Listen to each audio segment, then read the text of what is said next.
Shalom, irmãos. Em tempos de angústia, vamos falar de esperança. Nós vamos continuar a nossa série sobre os falsos profetas e nós vamos ver aqui a vocação de Jeremias, que está em Jeremias 1, a partir do verso 4. Eu vou fazer a leitura verso a verso e depois nós vamos comentar cada um, tá?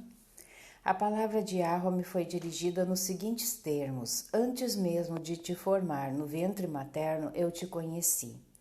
Antes que saísses do seio, eu te consagrei. Eu te constituí profeta para as nações. Mas eu disse: Senhor Yahweh, eis que eu não sei falar, porque sou ainda uma criança. Mas Yahweh me disse: Não digas eu sou ainda uma criança, porque a quem eu te enviar, irás, e o que eu te ordenar, falarás. Não temas diante deles, porque eu estou contigo para te salvar, oráculo de Yahweh. Então Yahweh estendeu a sua mão e tocou-me a boca. Yahweh me disse: Eis que ponho as minhas palavras em tua boca. Vê, eu te constituo neste dia sobre as nações, sobre os reinos, para arrancar, para destruir, para exterminar, para demolir, para construir e para plantar. Até aqui, então do 4 ao 10, tá, irmãos? Vamos ver agora verso a verso. Então ali Jeremias, recebeu a palavra do Todo-Poderoso, que disse para ele que antes mesmo dele ser formado no ventre materno, ele conhecia Jeremias, tá? E este conhecer tem a ver com a nossa pré-existência, tá, irmãos? Então, nós somos conhecidos de muito tempo, tá? Como ele falou lá para Jó, é muito grande os dias da tua existência, tá? Então, nós não temos só a idade que a gente tem. Eu não sei quantos anos você tem, eu tenho 53. Então, não é só 53 anos que eu tenho, eu posso ter aqui nesta terra 53, mas é grande os dias da minha existência, tá? Então, ele já conhecia Jeremias, assim como ele conhece cada um de nós, né? E ele consagrou a Jeremias já desde este tempo, tá? Vamos ver o que diz aqui. Conhecer da parte do Senhor equivale a escolher e predestinar. Também o conhecer no hebraico, irmãos, ele tem a ver um relacionamento de intimidade com a pessoa, tá? Então é algo profundo. Amós 3:2. Eu vou pegar aqui na Bíblia para não tirar. Vamos ver o que diz em Amós 3:2. Bom, então aqui no livro de Amós 3:2 diz assim, com relação a Israel, né? Só a vós eu conheci, de todas as famílias da terra. Então esse relacionamento, íntimo, este conhecer, o Todo-Poderoso ele teve com Israel. Romanos 8:29. Eu vou ler a partir do verso 28, diz assim: Nós sabemos que o poderoso, o Todo-Poderoso, coopera em tudo para o bem daqueles que o amam, daqueles que são chamados segundo o seu desígnio, porque os que de antemão ele conheceu, esses também predestinou a serem conformes à imagem do seu filho, a fim de ser ele o primogênito entre muitos irmãos. E os que predestinou também os chamou, e os que chamou também os justificou, e os que justificou também os glorificou. Então, aqui diz que consagrar indica mais uma separação para o ministério profético do que uma santificação interior.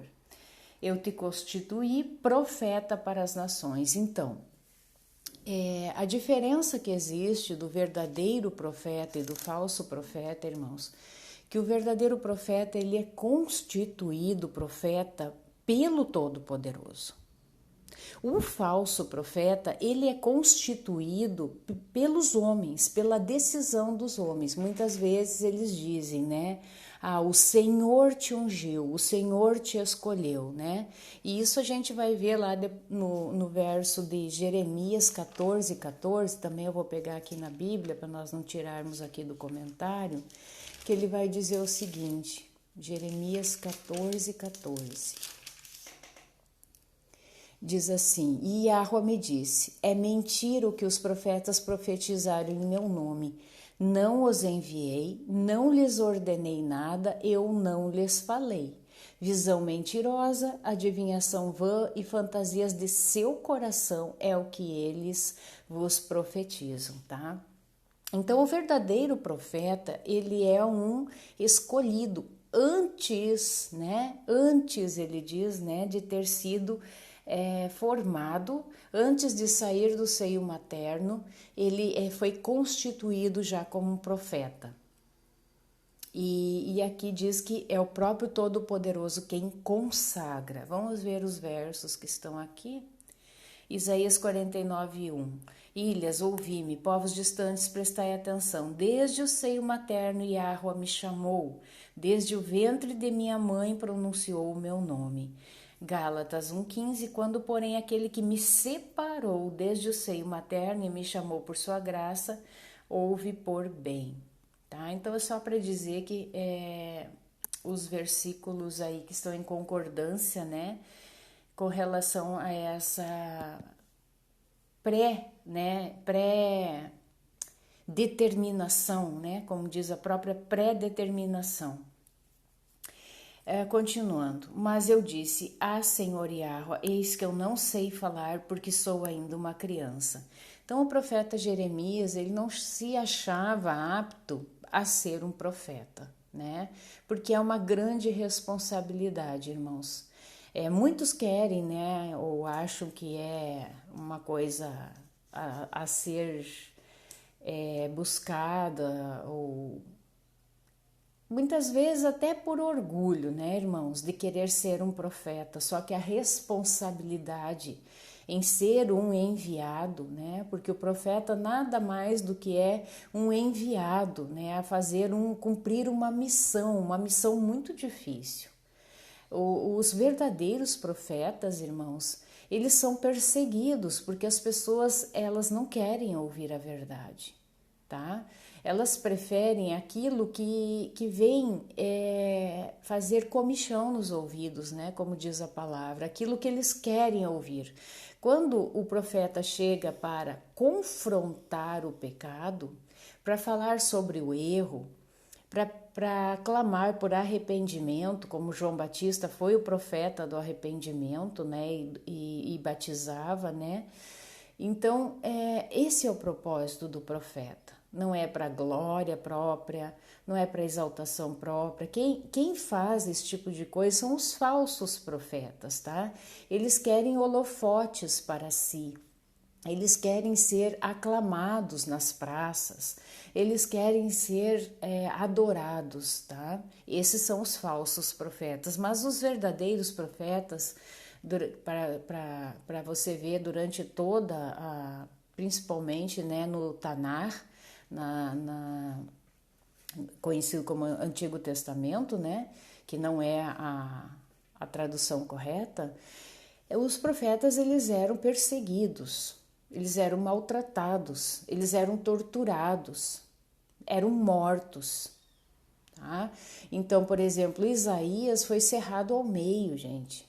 É muito triste a forma como Isaías ele morreu. Então, aí você já distingue, né, o verdadeiro do falso profeta. Se a pessoa que está dizendo ali, que está trazendo uma revelação do Todo-Poderoso, ele está sendo aclamado, ele está sendo exaltado, desconfie.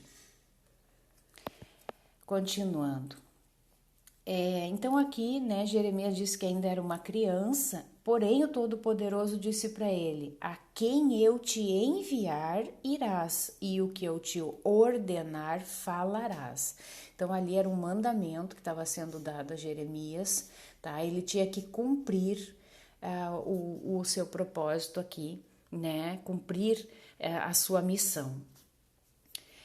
Verso 9.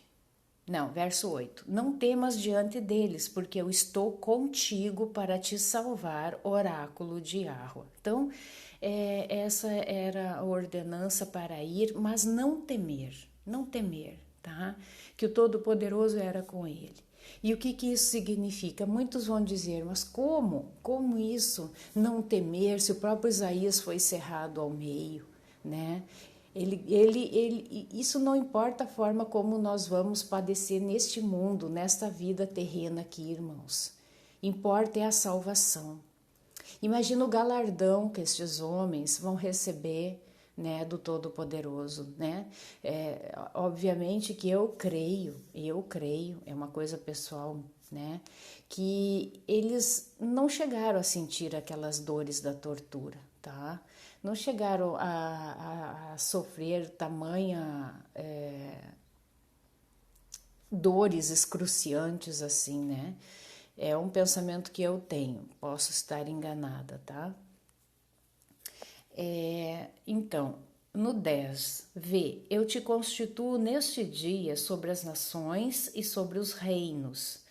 Não somente sobre Israel, então, né, irmãos? Então, sobre as nações, sobre os reinos. E aqui vai aparecer 8 verbos, tá? 6 verbos, na verdade. 4 verbos vamos dizer assim, no aspecto negativo. E 2 verbos no aspecto positivo, tá? Então vamos ler. Eu te constituo neste dia sobre as nações, sobre os reinos para arrancar, é um dos verbos. Arrancar. Próximo verbo e para destruir. Destruir, para exterminar, é o terceiro verbo. Demolir, o quarto verbo. Então, aqui nós temos os 4 verbos, vamos dizer assim, negativos, né? E 2 verbos positivos, construir e plantar. Então, irmãos, para que se consiga algum desenvolvimento espiritual, primeiramente nós temos que confrontar aquilo que está errado, confrontar o pecado. O profeta ele vinha, né, realmente como diz lá em Ezequiel, eu endurecerei a tua fronte, ele disse para Ezequiel. É um povo de dura cerviz, mas eu endurecerei a tua fronte, não tema diante deles, tá? Então o profeta ele vinha ali com uma unção de poder, de ousadia, realmente de não temer aquele povo, tá? Então ele vinha ali, ele arrancava, né? Ele destruía, ele exterminava, ele demolia, tá? E depois de tudo isso, palavras que iriam construir e plantar, tá? Obviamente para quem recebesse essas palavras, né? Então, muitas vezes a gente não entende, irmãos, na nossa vida, o porquê que coisas, muitas vezes, aos nossos olhos, né? Tá tão difícil. Parece que só coisas negativas acontecem, né? Então, é uma preparação, irmãos, tá? É necessário que nós diminuamos e que o Todo-Poderoso e o Mashiach também, ele cresça, né, dentro de nós. Então, é preciso, então, arrancar todo orgulho, toda soberba, destruir, né, orgulho, soberba, autossuficiência, tudo isso é necessário que seja feito, exterminar o pecado, demolir falsos conceitos, enfim, tantas coisas, né? E a partir daí, quando nós já estamos totalmente ali quebrantados, moídos, né? Aí vai ser começado um processo positivo, né? De construir e plantar, tá? Então, a gente não pode desfalecer, a palavra diz, né? Não, que a gente não desfaleça, porque vai chegar o momento da construção e do plantio. Por enquanto é necessário ainda, né? Que a gente seja quebrantado, que a gente seja moído, tá? Muito mais o Mashiach foi moído pelas nossas transgressões e pelas nossas iniquidades. O que nós passamos, irmãos, é apenas respingos do que realmente nós deveríamos ter passado naquele madeiro, mas o Mashiach passou por nós, tá?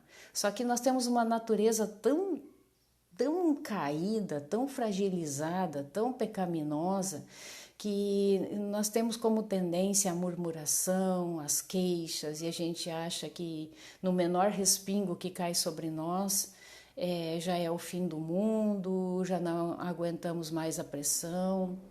E isso é somente fagulhas, né, da explosão, né? A explosão maior caiu sobre o Mashiach, tá?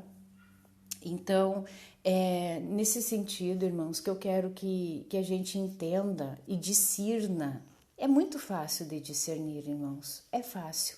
Se você tem a Ruach HaKodesh, né? Se a Ruach HaKodesh, ela está contigo, é fácil discernir um falso profeta. É só começar a ouvir as suas palavras, a forma como ele age, a forma como as pessoas estão recebendo aquelas palavras, se pedras estão sendo atiradas ou se flores estão sendo atiradas, tá? A gente vai discernir o falso profeta do verdadeiro profeta.